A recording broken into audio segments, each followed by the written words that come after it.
ಸುಮಾರು 5 ವರ್ಷ ಮುಂಚೆ ಗಂಧದ ಗುಡಿಯಲ್ಲಿ ದರ್ಶನ್ ತೂಗುದೀಪ್ ಮತ್ತೆ ನಿಖಿತಾ ಠಕರಾಲ್ ಬಗ್ಗೆ ಒಂದು ದೊಡ್ಡ ಕಾಂಟ್ರವರ್ಸಿ ಆಗಿತ್ತು, ನೆನಪಿದ್ಯಾ? ಆ ಟೈಮಲ್ಲಿ ಯಾರು ನೋಡಿದ್ರು ನಿಖಿತನಿಗೆ ಬೈಯೋರೆ, ದರ್ಶನ್ ದಾಂಪತ್ಯ ಹಾಳು ಮಾಡಿದ್ಲು ಅಂತ ಎಲ್ಲರೂ ಆಕೆಯನ್ನು ಮುದಲ್ಸೋರೆ. ಅದಕ್ಕೆ ಆಕೆ ನಮ್ಮಿಬ್ಬರ ನಡುವೆ ಫ್ರೆಂಡ್ಶಿಪ್ ಬಿಟ್ಟು ಬೇರೆ ಏನೂ ಇಲ್ಲ ಅಂತ ಅತ್ತು ಕರೆದು ಕನ್ನಡ ಚಿತ್ರರಂಗನೇ ಬಿಟ್ಟು ಹೋಗೋ ಹಾಗಾಯ್ತು. ಕೊನೆಗೆ ಅದೆಲ್ಲ ಮುಗ್ದೋಗಿರೋ ವಿಷಯ. ಇವಾಗ ಯಾಕೆ ಅಂತಾನ, ಆ ಗಲಾಟೆಯ ನಂತರ ಎದುರು ಬದುರು ಆಗದಿದ್ದ ನಿಖಿತಾ ಮತ್ತೆ ದರ್ಶನ್ ಇವಾಗ ಧೈರ್ಯ ಮಾಡ್ಕೊಂಡು ಒಂದೇ ವೇದಿಕೆಯಲ್ಲಿ ಜೊತೆ ಕಾಣಿಸ್ಕೊಂಡಿದ್ದಾರೆ. ಸುವರ್ಣ ಚಾನೆಲ್ ನ ಖ್ಯಾತ ಡ್ಯಾನ್ಸ್ ಶೋ ಡ್ಯಾನ್ಸ್ ನ ಜಡ್ಜ್ ಗಳಲ್ಲಿ ಒಬ್ರು ನಿಖಿತಾ. ಇವತ್ತಿಂದ 22ರವರೆಗೆ ಸುವರ್ಣ ಟಿವಿಯಲ್ಲಿ ಟೆಲಿಕಾಸ್ಟ್ ಆಗೋ ಈ ಶೋ ನ ಗ್ರ್ಯಾಂಡ್ ಫಿನಾಲೆಯಲ್ಲಿ ಸ್ಪೆಷಲ್ ಗೆಸ್ಟ್ ಆಗಿ ದರ್ಶನ್ ಕಾಣಿಸ್ಕೊಂಡು ನಿಖಿತಾ ಜೊತೆ ಹೆಜ್ಜೆ ಹಾಕಿ ಜನ ಹುಬ್ಬೇರಿಸೋ ಹಾಗೆ ಮಾಡಿದ್ದಾರೆ.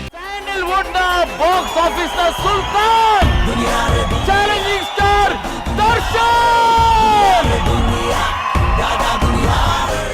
ಡ್ಯಾನ್ಸ್ ನ ಗ್ರ್ಯಾಂಡ್ ಫಿನಾಲೆಯಲ್ಲಿ ದರ್ಶನ್ ಮತ್ತೆ ನಿಖಿತಾ ಡ್ಯಾನ್ಸ್ ನೋಡೋದಕ್ಕೆ ನೀವು ಕಾಯ್ತಾ ಇದ್ರೆ ಕಮೆಂಟ್ ಮಾಡಿ, ಲೈಕ್ ಮಾಡಿ, ನಿಮ್ಮ ಫ್ರೆಂಡ್ಸ್ ಜೊತೆ ಶೇರ್ ಮಾಡಿ. ಹಾಗೆ ಕನ್ನಡ ಚಿತ್ರರಂಗದ ಲೇಟೆಸ್ಟ್ ಅಪ್ಡೇಟ್ಸ್ಗಾಗಿ ಸ್ಯಾಂಡಲ್ವುಡ್ ಸೆಂಟ್ರಲ್ಗೆ ಸಬ್ಸ್ಕ್ರೈಬ್ ಮಾಡಿ.